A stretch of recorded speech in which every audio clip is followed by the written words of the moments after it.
So I want to start with us, with the Strands. Mm-hmm. We became a nonprofit August of last year, Okay. which is real cool, 513C.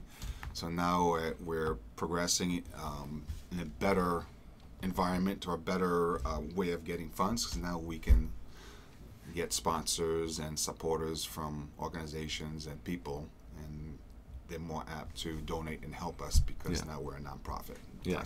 All that kind of stuff. So it's kind of cool. I did all that while I was deployed. Okay. I was deployed in the Middle East last summer, and that's when my daughter, as manager, took the reign of the Strand. It was pretty cool. After the first 2 months, we were doing some FaceTime.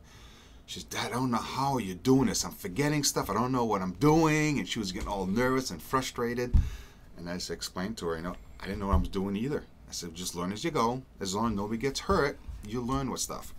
Month 3, and you talk about it, says, "How's it going now?" She said, "Dad, this is so much fun. I'm enjoying every minute of it." So which is cool. I'm glad she's enjoying it, because now she's learning and she's seeing the fruits of her labor, and everything else is happening that she was part of. Yeah. So now, which is kind of cool.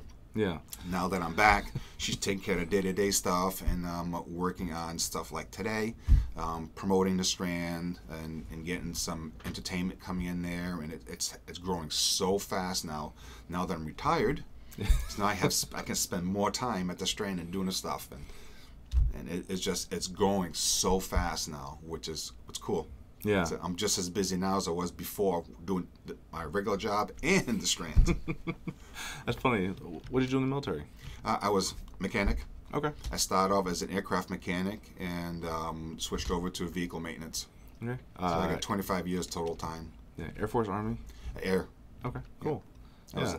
I have 11 years of active duty time, and the rest of the time is full-time National Guard. Cool. Awesome. Yeah, I was in the service too, so yeah, got that in common.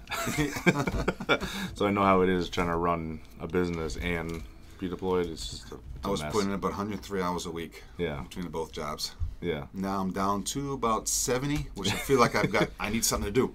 Yeah. Yeah, it's amazing how what you consider, your normal job, most people would be like, "Oh my God, it's 2 jobs." But for you, it's like, "Oh no, it's 70, 80 hour a week." So what? I call it my retirement fund now. Yeah. That's funny. So you had said the Strand, you changed it to a 501c August of last year? Yes. How long have you guys been in business? I got the keys January 21st, 2015 at 1:30 in the afternoon. Okay. All right, so working with the owner, and after I got the keys, I was so excited. So I put the key on my lap, taking pictures of the key and everything, because I just want to let everybody know, and I instantly felt stranded. Mm-hmm. Nice. You can see you have a lot of funny little jokes there about that. Oh yeah. I'm just an outstranding kind of guy. Yeah. I used to. This is kind of off topic, but we used to do that a lot of times too. Because back in my younger days, I used to have a bit of an ego, so they would call me egocristical or narcissistic. So I have a bunch of those too that we used to roll out with quite a bit. Yeah, I got to write a book called The Strandtionary. Yeah. To list out my stranderisms, my strandophores. That's funny. So beforehand, we kind of talked a little bit about how you rebranded yourself. So let's talk about what you guys do. Oh, right now we're a Performing Arts Entertainment Center, and one of the things that sets us apart from everybody else is we are kind of family orientated. We accept everybody for who they are. We try to help the community. For instance, we have one event we call the Open Stage, which you give 15 minutes of Strand fame, and it's free for everybody, for performers, and for anybody who wants to support local talent. 15 minutes of stage time for whatever they want to do. If they want to recite poetry, if they want to sing, if they want to do a hula hoop dance, if they just want to stand on the stage to see what it's like to stand on the stage. Yeah. It doesn't matter. People ask us, so what's the show this week? We don't know. We have 1 or 2 regulars, but on that, people come into it. "Hey, can I play guitar tonight?" "Sure. What time slot do you want?" "Can I sing?" "Sure." It doesn't matter. It doesn't matter. Whatever everyone wants to do. The reason we're doing that is I was afforded a lot of opportunities when I was growing up. Yeah. And if it wasn't for that, I wouldn't be where I am today. So I've had opportunity to act in theater. Both my daughters said I can't sing, but yet I was in all musicals. So I grew that way. I started DJing music at cast parties. So I learned a little about music and how to get people on the dance floor. Even way back when I was a kid, helping my dad fixing stuff around the house.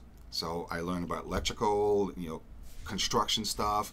I'm not expert at it, but I understand it. Well, I did theater, I did lighting, I did special effects, I did set construction, I'm a mechanic.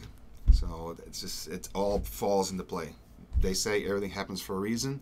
Sometimes you don't always know what the reason is until later on. And I found out what the reason is. It's so I can have this awesome place, 1919 built building, and it's beautiful architecture. It's all old, which is what I like. Yeah.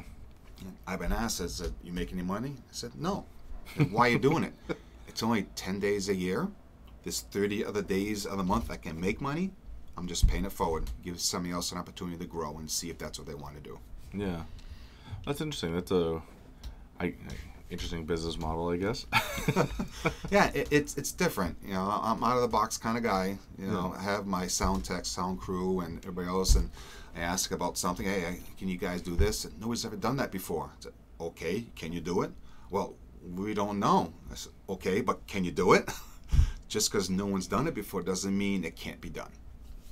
So I'm always thinking about different things, different approaches to doing different things differently, and sometimes it works, sometimes it doesn't.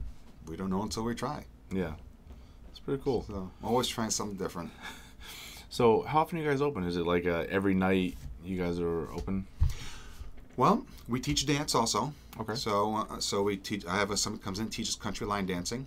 My passion is Latin dance. That's what it's awesome. I love Latin dancing. Me too. Have samples coming in September, so we're going to do some ballroom dance lessons also.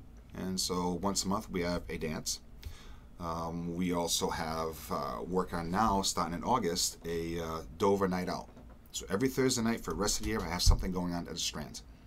So you come in and get a ticket for the show, and you get a discount at a local participating restaurant. So you come in dinner and show. Yeah. For a Thursday night, it'd be an early night, 7:30. The show starts, done at 9:30. And so we have classic movies. So I show, last night I showed 1953 Humphrey Bogart movie, Beat the Devil. So I got 20,000 Leagues Under the Sea, the original. I'm going to show that. I'm going to show Nosferatu and Dracula, the 1925 version Dracula. I've got the original Night of the Living Dead, 1968. I'm going to be showing. I've got the original Phantom of the Opera, 1925. I get videos dating back to 1897. I get videos of the real Buffalo Bill talking to Chief Iron Eagle. So it's pretty cool. I've got comedy once a month. I got Jody Sloan coming in next week. Mike McDonald coming in August. We have Dueling Pianos coming in. We got Frank Santos Jr. coming in. Rated R Hypnotist. We got all kind of stuff going on. Last Thursday month is open stage.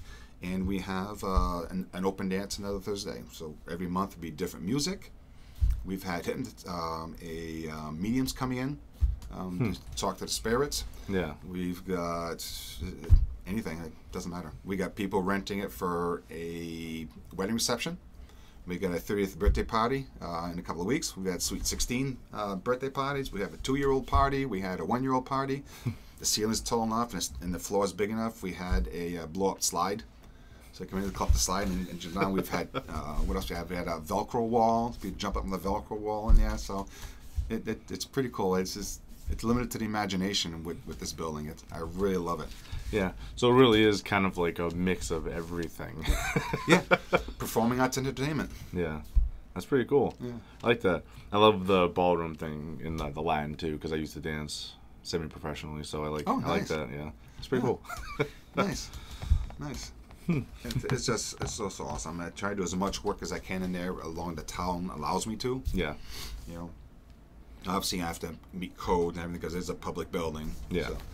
So I took out a bunch of seats, and I have now a 1,152 square foot dance floor. Nice. Down by the stage. You can appreciate that. Oh, it's awesome. It's awesome. Yeah. Huh, that's pretty cool. Now, I don't even know where to go with that. So where are you guys? Are in Dover, right? Yeah, downtown Dover. One of the things that are you still recording? Yeah. Okay. One of the things cool about the Strand is when it was originally built, September 22nd, 1919, it was built for movies and for vaudeville theater. So the stage is relatively small compared to other larger venues.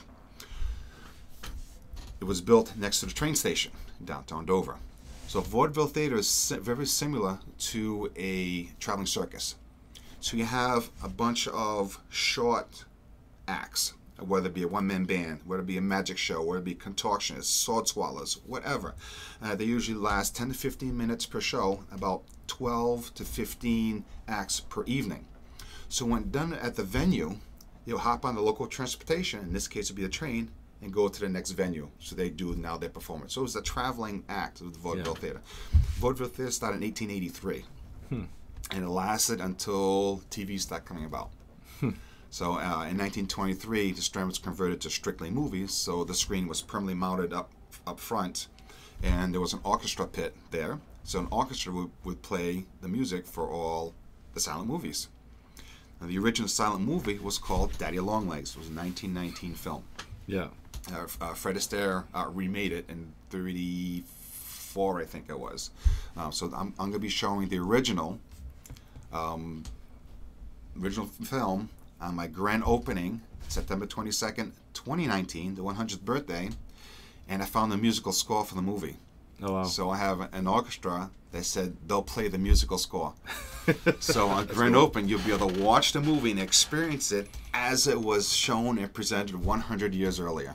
That's really cool. So that is really, really cool. And when did you say that was? September 22nd, 2019. Yeah. Which is the exact 100th birthday of the building. That's really cool. I'll have to check that out. That's pretty awesome. Yeah. So that's I mean, that's out of the box kind of thing. You know what we're doing. Before our classic movies, I talk a little bit about film, how film came about, and when it started. And it's all my research I found seems to be the French started with film. They're the first ones that actually came up with some type of sequence to showing a moving picture. And they started with the King of England charged a photographer to prove that a galloping horse had 4 legs off the ground at the same time. Prior to this, a horse drawn galloping was always had 1 foot on the ground.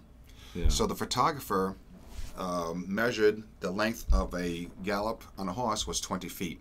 He set up 20 cameras in succession with a tripwire. So as the horse galloped across the camera, it would take the photo and you put them all together. You know, like the old school thing, you put your drawing down and you flip the page. It did that, and it showed the horse galloping. And there was a point where all 4 hoofs are off the ground. So the name of that film is called The Galloping Horse. So it lasts about 20 seconds, and you can go on YouTube and find it. It's pretty interesting the way it comes about. Yeah. So in that, depending on how you word it, the first movie or the first film. So Guinness Book of World Records calls that the first movie. Now the first film happened later, in the late 1800s, it was a court scene, and Charlie Chaplin was actually in it. It was, I think it was 17 seconds, in which kept looping. It's just people walking around in the courtyard. So that's the first film, according to Guinness Book. So depending on how you word it, you get different information. Yeah. So that's kind of cool too. When film first came about, it was 700 inches long. It's the only length you'll get. Yeah. So the length of your video depends on how fast the guy turned the crank. Yeah. So anywhere from 2 to 8 minutes, I think, of what it was. This is cool. I love the history of it all, and I know the United States isn't that old, but you still get some really cool stuff, and in some of the local places. I like that.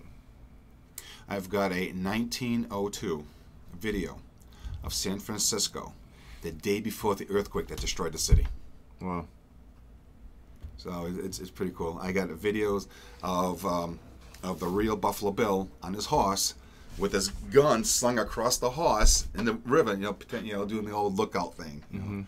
I also have some video of him doing one of his Wild Wild West shows. Yeah. Wow. A 1917 video of New York City, it was mounted on the front of a trolley car, On this side, you have horse-drawn carriages and motor cars going down the road. On this side, you have horse-drawn carriage and motor cars. People running in and out across the street, jumping on a horse-drawn carriage, trying to get a free ride. Cars weaving in and out, crossing the road, doing U-turns. It was crazy. I thought it was crazy now in New York. It was worse in 1917. There was no rules. Yeah, they're just horses and things running around like crazy. Yeah, it's crazy. So that's one of the things I do is I do a little bit, about 5-10 minutes, a little history about the United States and film, just a quick, trivial information. Then I show the featured presentation, whatever the movie at night is. Yeah, that's pretty cool. So that's one of the things. Again, out of the box, a little bit thing, a little bit different. Why should you want to come to the Strand? Well, they do this, they do that. They don't just throw the film on there and say thank you very much. Yeah, and it always makes me laugh when people are like, what is there to do in New Hampshire? Well, if you dig, there's a lot of stuff to do. Yeah. You just need to know where to go to find it. Yeah.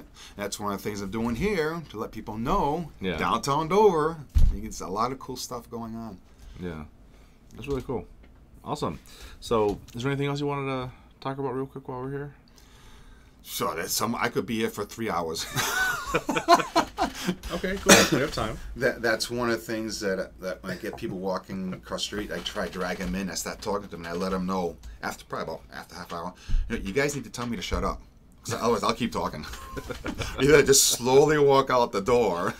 Yeah, that's very good. So how are you, as you mentioned earlier, there's some things you charge for, some things you don't. How do you balance it all and make a good business out of it? I'm not looking to pay for all my expenses on one event. Yeah. It takes a bunch of things. I just want to make it an affordable place to go where people can just have a good time, clean fun, not have to worry about anything happening. We just got a liquor license too, so that's awesome. So now we're just doing beer and wine, just some sociable drinking. There's plenty of other places if anyone wants some hot liquor and go out and drink. We're about quality entertainment, quality fun. And the reason I chose the open stage for a free event is because that's something that I benefited from.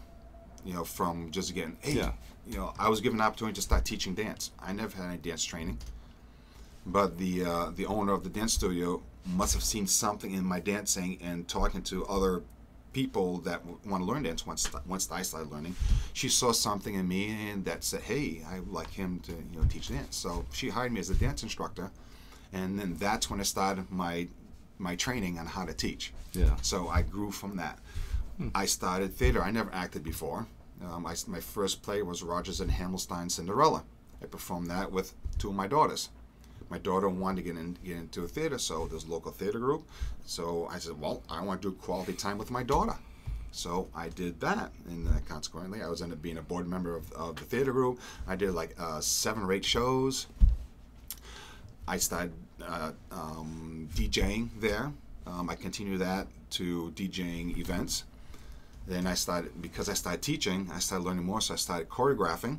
Yeah. So all this stuff play to play. So it all happened with opportunity from one thing and just grew. Yeah. So that's why I'm doing the open stage. If somebody wants to come in, just learn how to do sound systems and lighting. I have my sound tech. They're more than happy to come in and learn how to do that. We got no problem teaching anybody anything that we do there. That's the reason for our open stage. For anybody to come in, you want to learn, try anything new, it doesn't matter. Just give somebody a start, a finish, an idea, whatever.